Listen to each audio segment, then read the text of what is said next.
कहिले पनि हामीले पसिना बनाउन सकेनौँ। केही छैन। योभन्दा ठुल्ठुलो भिड, योभन्दा ठुल्ठुलो युवाको भिड दैनिक आज विदेश गइरहेको छ। विदेशमा हामी मरिरहेका छौँ, स्वदेशमा मरिरहेका छौँ। हामी यो कुरा बुझ्छौँ कि बुझ्दैनौँ?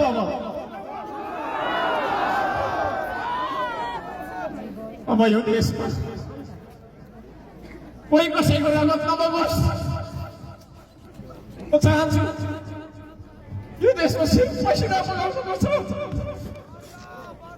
पसिनाको क्रान्ति गर्नुपर्छ। अब हामीले एउटा दाजुभाइले अर्को दाजुभाइको, एउटा नेपालीले अर्को नेपालीको रगत बगाएर देश बन्दैन। म सबैलाई अनुरोध गर्न चाहन्छु, झगडा गर्नु रोक्नुहोस्। अब झगडा गर्नु रोक्नुहोस्, काटमार गर्नु रोक्नुहोस्, श्रमदानमा जोडिन आउनुहोस्। को नेता बन्ने, को ठुलो बन्ने भन्ने कुरा छोडिदिनुहोस्। अर्को सामान नेता बन्न खोज्यो भन्नु होला, होइन म नेता सेता।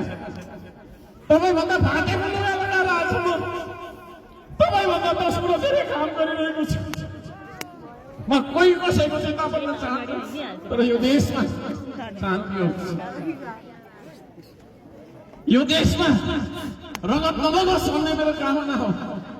तपाईँले साथ दिनुहुन्छ? माफ गर्नुहोला अन्त्यमा म भावुक बने।